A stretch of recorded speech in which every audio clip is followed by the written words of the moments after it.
Welcome to Awaken with Victoria Bond. I'm your host, Victoria, and I am absolutely honoured to bring you this podcast where we will be getting raw, real, turning up consciousness, removing the old energies that do not align, and turning up our capacities as human beings and spiritual beings. I will be bringing you mediumship. I will be bringing you channels. I will be bringing you points of view that will shift your perspective and realign your body, your mind, and your soul. Enjoy this ride. This comes from my heart to yours, and know that while you're listening to this, indeed you are helping to create this. Enjoy the ride, and I'll see you inside. Hello everybody, I hope you're having a beautiful, glorious day. And today I've been guided to talk to you more about money. So money is one of those topics that I seem to trigger people about. And my clients, they do not hold back when they're getting triggered when I talk about money. They have told me, when you talk about money, Victoria, I feel a trigger within me, I feel a charge, and that is when I say, excellent, we're getting somewhere. Let's have a chat about what that trigger is for you. And this is where they have breakthroughs. So I love the conversation about money. And, the truth is I am a 3-5 projector. So I've got that 5 line, which means I do trigger people because I am a mirror. I'm a mirror for what it is that they are choosing, and also, where they've got those triggers, where they've got that shadow lying as well. I can definitely pick out parts of people, and so there's no kind of surprises that when I talk about money, people get triggered. There's so many mistaken beliefs and limiting points of views about money. There's a lot of conditioning, a lot of programming, of course, about money. It is everywhere, from the television every single day, the TV ads, pretty much just putting that in your face. You want this, you want this, you want this, you want this. And that has happened since you were a child. Now, to prove my point, we know that when we're watching TV, if you watch normal TV these days, or you'll remember from back in the olden days, if you're an adult, we used to have TV ads. And on those TV ads, you'll notice that in the morning, around the time that the cartoons and What Now and all the different whatever's in your country, those programs that came on for the kids from about 6 a.m. in the morning, in the TV ads, it was all ads to sell to children, selling the Play-Doh, selling the Lego, selling the Barbies. And I remember personally watching Barbie ads, and it was like watching a little movie. You've got the cars, and you've got the camper van, and you've got Ken, and you got all the Barbies having a party, a pool party. And I mean, they're selling not just one Barbie. They're selling the entire experience. This was very programmed into our minds from the time we were watching television. So this could be going into our minds before we even remember our first memories. So it's safe to say that we have been deeply programmed to want things that we don't have. Now, this is not a bad thing, because in the scheme of things, I do believe that we can have all that we truly desire. But when you are being programmed from an extremely young age, and the chances are very high, that you can't have every single thing that you want. You probably can't even fit it into your house. Even if your parents were able to buy it all for you, the chances are, even now as an adult, all the things that you ever think you've ever wanted, you wouldn't be able to have enough room to fit it all into your house or your property, So, you're always going to feel like you wanted more. And that has been certainly programmed in from an extremely early age. The other thing is the conditioning. So that's the programming part of it, like just a little snippet of it. But the conditioning part of it's really interesting as well. And this is different for every single person, whether you were brought up with money, if you were like kind of what they would say like lower class, or, you know, you were kind of average, so medium class or higher class, or, you know, however you say it. It depends on where you were at in society and what your parents' experience was with money and their jobs and the area that you lived in, and, you know, that kind of where you sit in society will kind of, vary on what your conditioning is. Now, many people would have had lack and they just knew that they just couldn't get all of the toys that they wanted, or the motorbikes, or, you know, all the things, or go to dancing, or, you know, as many sports as they wanted to. They just knew that it wasn't a possibility for them. And if they couldn't see the bigger picture, then they would have grown up thinking it's just not a possibility for me. Being a millionaire, having a yacht, or having a plane, or traveling the world, or having the beautiful things that I desire is just not in my, it's just not in my reach, you know. So that's a conditioned mind there. Of course, when we're average class, medium, you know, class, or however you want to put it, then you know that if it's the kind of that conditioning of, if you work hard, you can get what you want, you know, if you work hard, you can get what you want, but follow the rules. So I'm just generally speaking here, by the way, because this is going to start triggering stuff in people. So I was kind of in that medium class, I suppose, really, where my dad worked really hard as a cabinet maker, and I always was told, work hard and you'll get what you want.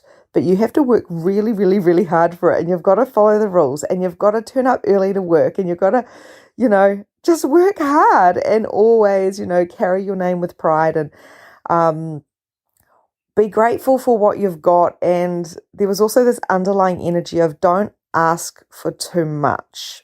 You know, the higher expression of all of that, of course, was my parents really tried to instill the morals within us children of being grateful for having each other, holding your head high, and family is, you know, more important than money and all of that stuff, which was beautiful to be told and to kind of live by that.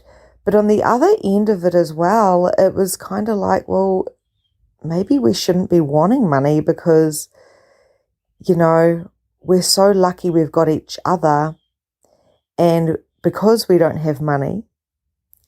So it was kind of this interesting energy of, if I want more than just me and my family and my siblings all being close, if I want more than that, will that create separation? And that is something that's kind of sat with me, and it was unspoken.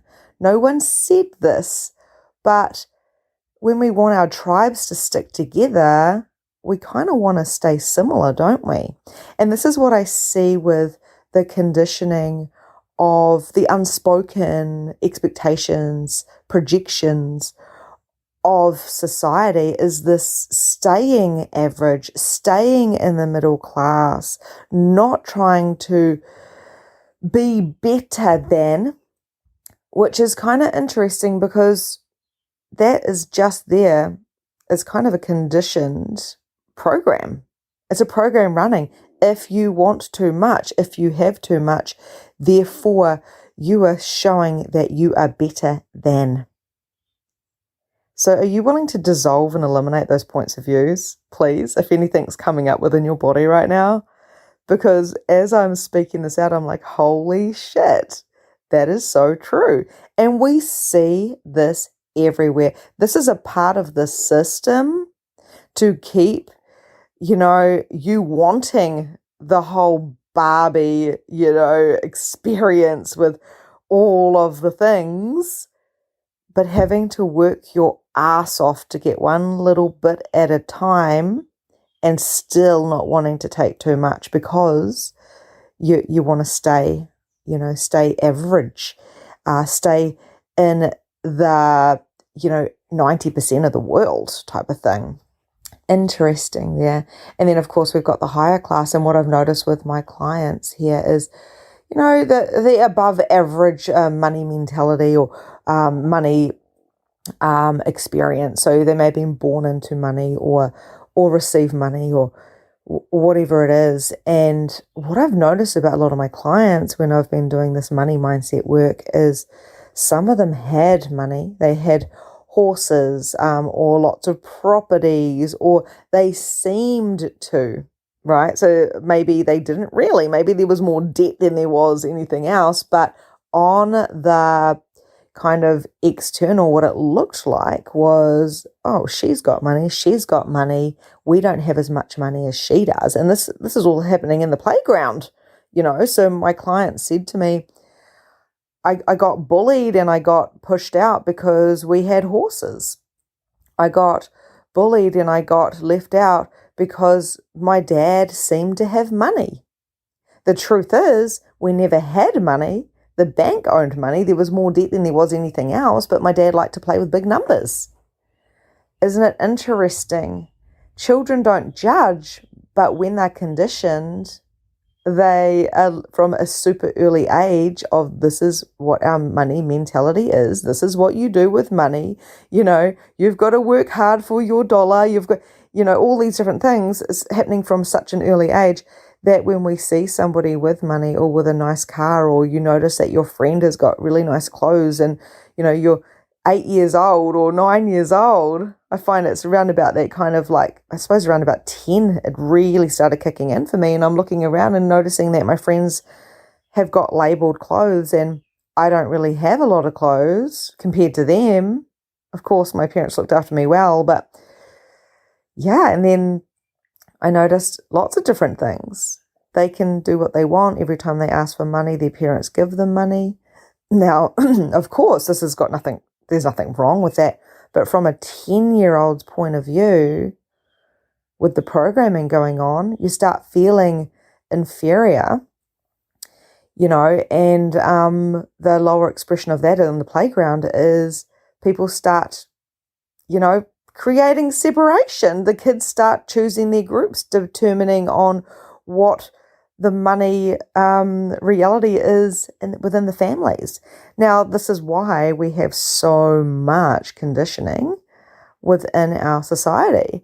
And so I want you for a moment just to sit, where were you at? Did you have lack? Did you have it just enough? Did you have more than enough? Whereabouts is that? And then where did that separation start playing out? Now, you may have not created any separation. You may have just gone along for the ride, but I can guarantee somewhere in your life you felt judgment for having less or for having more. And when I started working with my clients that had the supposedly more money and how they felt that separation, and, these girls were quite pretty as well, and they had the horses, and, there's a little bit of an energetic, collective when it comes to horsey people. Usually they have to have money and, a bit of competition there as well. Sometimes there's some high achievers and, so there's the whole energy there as well. And it's just kind of fascinating when we think, okay, what happened? Where did that happen? And how did that create less or more with me going forward? So I know that with one of my clients, when we were doing this money mindset, and she had always seemed to have money, she said, I am petrified of having money now because I was so judged for having it when I was a child. And it was just fascinating when she told me that. So now, as a single mum, she always has just enough, but she very rarely allows herself to have excess. So we worked on that. Yeah, absolutely fascinating. Now let's look at the facts about money. So one of the things about money is we have to understand that money does not actually have any judgment of you. So therefore, it doesn't leave you on purpose. It doesn't stay with you on purpose. It is literally just neutral. Okay. And I quite often like to compare money to relationships. Relationships can turn to custard, so they can turn toxic very quickly if we bring judgment in of how the other person in the relationship is meant to act. And it's the same thing with money. If you have money and then you start judging it and you judge it on how it should make you feel and how it should serve you, you are going to have a toxic relationship with money. So what I did was, as well as serving myself when I first began this journey of kind of awakening, I worked on my relationship and I worked on my money. They went hand in hand together. As I enhanced my relationship and I got a better relationship with my husband because I stopped judging and expecting him to make me happy, I did the same with money. So I thought, what if I just played with the relationships? What if I just played with these relationships? Same with my kids. Rather than trying to mold my children into what I never had or never was, what if I just saw my children as a relationship with no expectations or judgments, just it is what it is, and allow it to grow and blossom as the soul connection that it truly is. So yes, you can have a soul connection to money, but it's up to you in which expression you play with that. If you come from a space of, oh my God, money comes and it goes. As soon as it's in the bank, it's already spent before I even get it. Money is one of those banes of my life. I do my budget and I always come up short, or I always just have enough. And it's annoying because I can never get ahead of myself. There's always a bill. There's always something. There's always something that I need money for. It is like the root of all evil. It creates so much separation and drama. I hate money. Now, a lot of people think that way. This is from that conditioning. It is definitely from the conditioning. So that is one way. That's kind of what I used to think. I used to love it because I was like, oh, I love it when I get it because I get to do my budget. I get to, if I'm lucky, I've got some left, or maybe I got a little bit of a bonus from my boss because I sold lots of products. Yay! And I loved that. And then I would it was gone. It was gone. We've also been programmed because we've been told that banks are amazing. Oh my God, banks are amazing. You put your money in there and, if you get a loan, they 15% interest, 10%. If you're lucky, it's 5%. But thank you for looking after my money. So you're programmed to think that a bank is just amazing, to borrow the money. But in fact, it's the biggest business that we've ever had here is banks. They are a business. They're not really here to look after us. They are a business making bucket loads of money off us, right? But we've been programmed to believe that the banks are our best friends. So if you use them correctly, and there's loopholes and stuff, but most people end up just thinking it's the way it goes. You get a loan for this and this and this and this, and that is it. And you're pretty much in debt for the rest of your fucking life.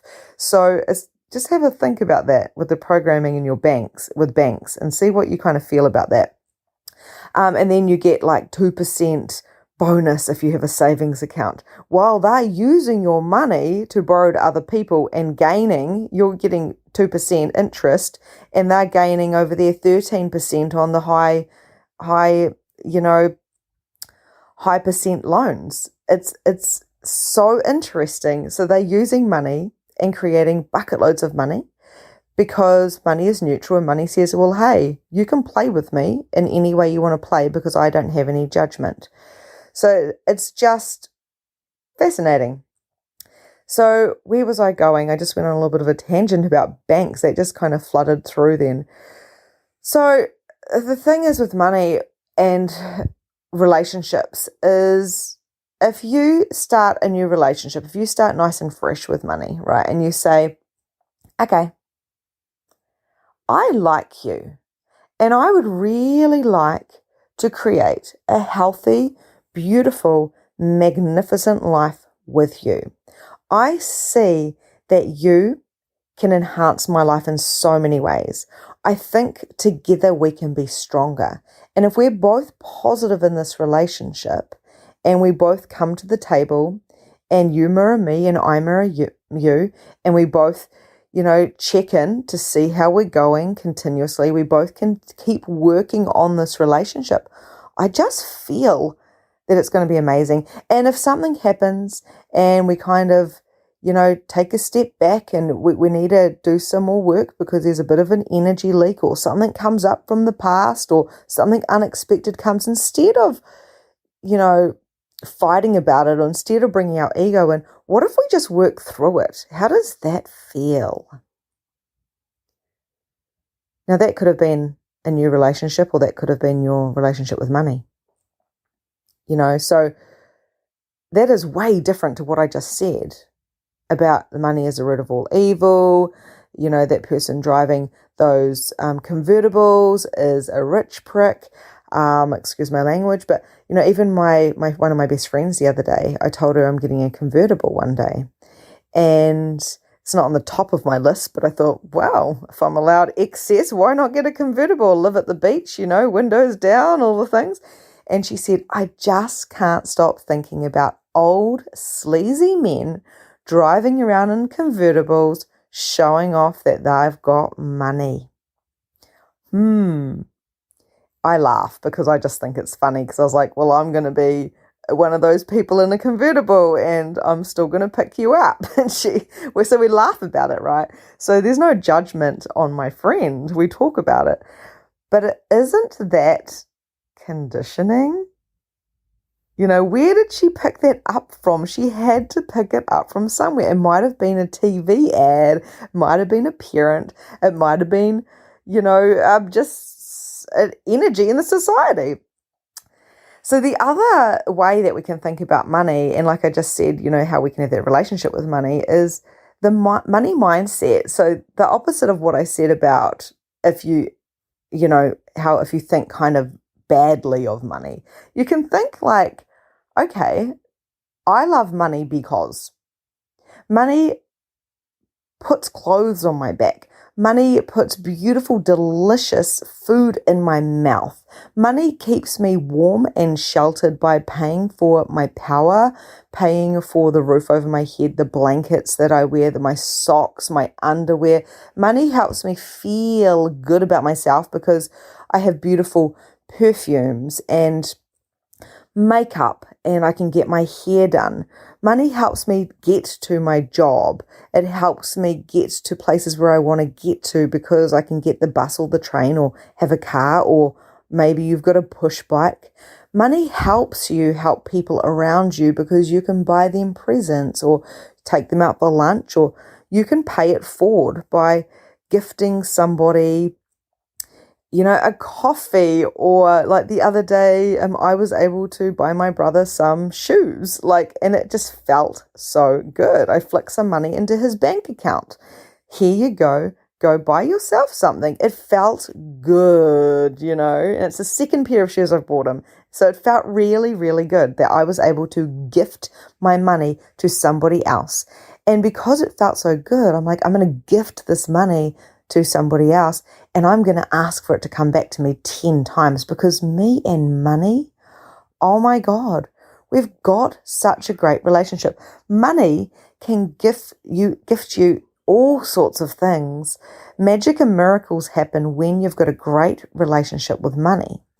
People win things, like all of a sudden you just receive money codes. So the reason why I love money so much is I'm able to express myself through what I wear. I'm able to express myself with what I create, and I require resources for that. So I'm able to pay for different resources with the money that I have. I'm able to also pay people to work for me, which helps them have money to play with, to create more for themselves. So, I mean, I could go on and on about this all day long, right? But at the end of the day, without money, you don't have the clothes or the food. You don't have the heating. You don't have the niceties in life, like the makeup and the hair and the, going out for lunches or going on holiday, aeroplanes, like buying tickets to go away. We don't have these things without money, but we still, a lot of the times, if we're coming from our ego self and our conditioning, we come from a point of view that we still fucking hate money. Isn't that interesting? Money is a necessary evil. How many times have we heard that? That is the lowest frequency energy I could really think of right now. Money is a necessary evil. Oh my God, even just saying that right now reminds me, I've heard that so many times, that there's a program, that there's actually an implant. Money is a necessary evil. So can we dissolve and eliminate all points of views, considerations, projections, expectations, conditionings, and programs connected to money is a necessary evil? Oh my God. If you're not feeling charged right now, I'm very, very surprised, because even I'm feeling charged. So how can we have the best relationship with money? Like, it's all very good and well me saying, hey, look, hi, money, how are you? I'm Victoria, let's play, let's come into this. But that takes a certain amount of mindset. It takes a certain amount of doing the deconditioning, doing the unsexy work, doing the self-parenting, doing the timeline therapy, really, going back to those first money memories and going, what was that? What was my reality? When was that first time I was disappointed with money? When was that first time that I realized, oh my God, I fucking love money? So you'll have like conflicting, kind of like, it's a polarity. So you'll have conflicting memories, like, oh my God, that time I couldn't go to the party because I didn't have enough money. And as more than likely you were living at home and, for some reason you couldn't afford to because maybe your parents didn't have the funds. And then the other side of that is, oh my gosh, I grew up and then I saved up and I went on holiday for the first time, or my first camping trip, or I bought my first program, I bought my first car, oh my God, I went out for dinner, and it felt so good. You can see the polarity here. I love it, but I hate it. And I love it, but I hate it. And I need it, but I don't want it. I throw it away as soon as it comes in. Now, if you don't have money, then you've got some stuff going on, right? This is why I've created Money Aligned, which is my latest program, because Money Aligned is really digging deep and taking those times to actually sit with your journal and go, what were those first memories and what is the truth now? And how can I eliminate and dissolve those points of views and bring in my new beliefs? It's so important to see where you have been functioning from and why you've been functioning that way. You're never going to know exactly why, but you're going to have like memories resurface. If you're being programmed from 2 years old, because you're sitting there, or maybe 3, I don't really know, but sitting there watching cartoons about Barbies, or if you're a male, all the boy stuff like Tonka trucks and Lego, then of course you're going to have a lot of work to do. It's absolutely amazing, and how we are programmed in every area of our life. If you've got a shitty relationship with money, I can nearly guarantee you've got a shitty relationship in some areas of your relationship, because money has been something that you have probably bonded over if you've gone into scarcity, or fought over. It's created a stress, and you may even be with somebody who has got a matching money mindset to you. Now, bonding over scarcity is actually toxic.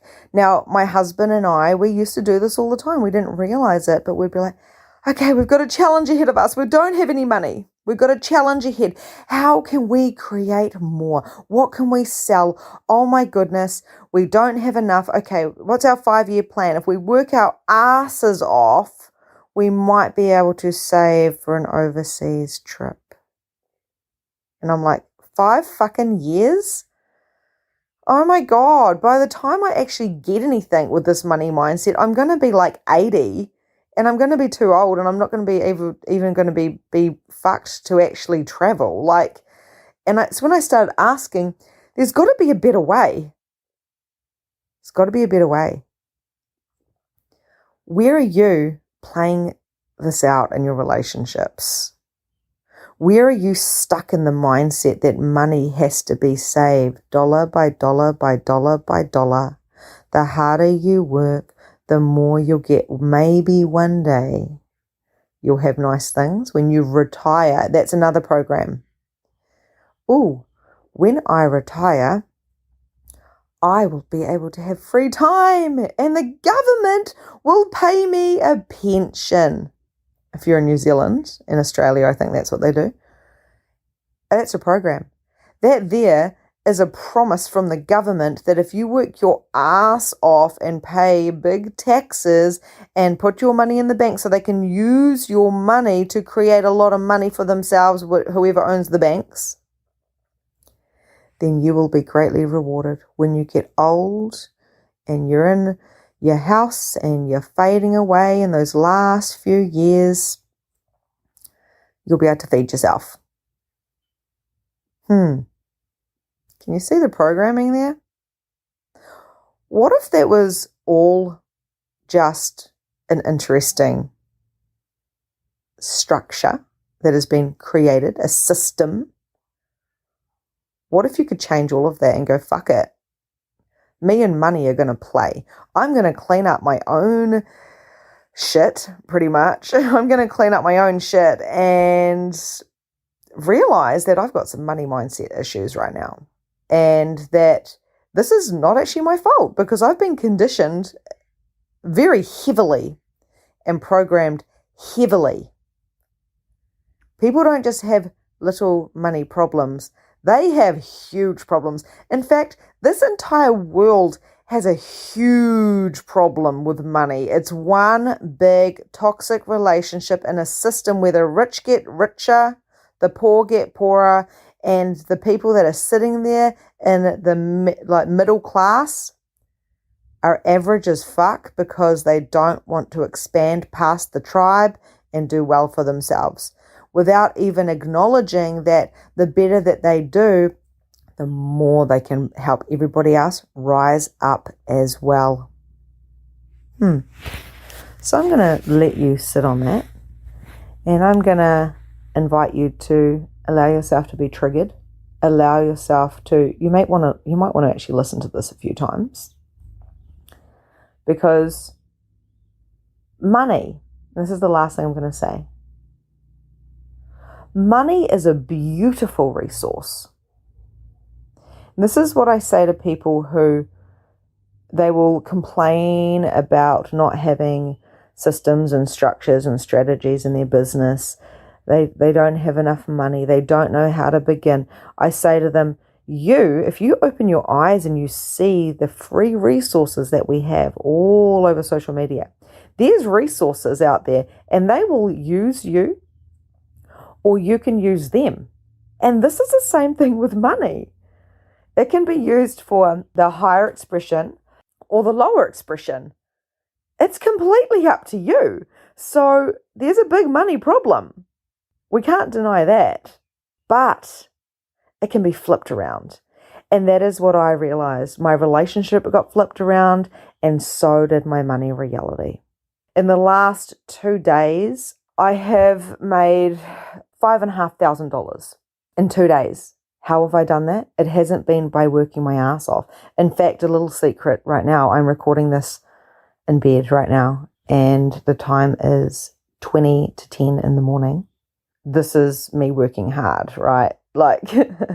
So and I went to the beach 4 times yesterday, and the day before that I didn't work. So within 2 days, I have made $5,500. Actually, it's been more than that. 3.5 of that was in cash, and the other 2,000 was on payment plans. I don't tell you this to make you feel, inferior or try to impress you. I'm not trying to impress you, but I'm trying to kind of let you know that your mindset is everything. And I know that money works for me. I know that the world works for me. I know that it gets to work for me because I see everything as a beautiful divine light and resource. We can complain about, the weeds growing in the garden, or we can actually acknowledge that a lot of those weeds are usually plant medicines or they have a purpose. Everything is literally a point of view, an interesting point of view, a silver lining.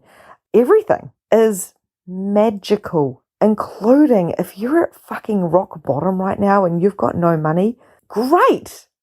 There's only a way up. If you realize that you are middle class and you're like, oh my God, I've settled, I'm stuck in the system, get the fuck out. Don't be average, be extraordinary.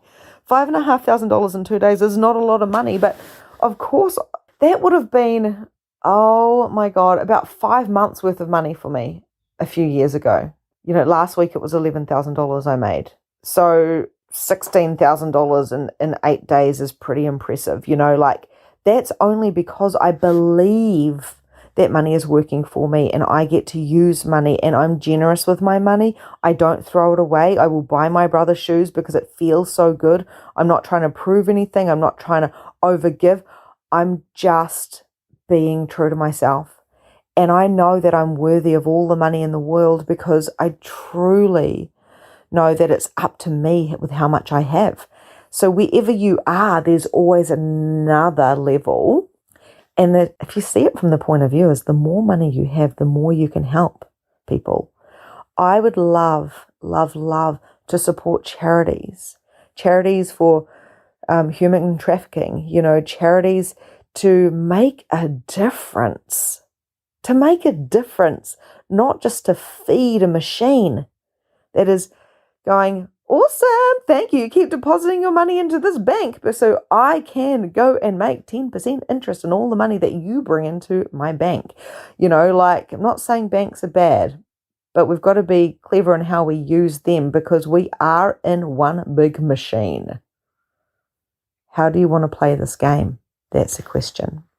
I'd love to know your thoughts on this and your ahas, and I would love for you to share this as well if you think this could make a big difference for somebody in your reality. This is just the touch on money mindset. This is just the touch point of money aligned.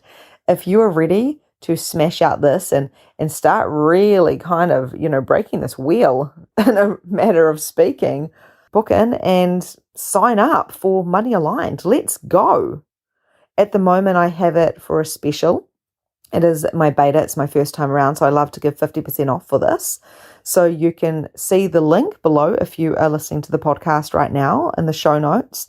You can DM me. You can message Team Halo Healing at gmail.com so my team can help you with signing up to Money Aligned, and let's get you some money. Listening to today's episode. I trust that you got those golden nuggets that you required to shift your consciousness, to expand your awareness, and to turn up your capacity. I invite you to share this podcast with anyone that you feel would benefit from it. And also share the golden nuggets that you have learned with your friends, family, and of course, clients. You can contact me if there's anything that you want to specifically share with me, or if there's anything you want me to specifically share on the podcast. You can check out the show notes and find me on my socials, and myself or my team will get back to you. My heart to yours. Have a beautiful day, and I'll see you soon.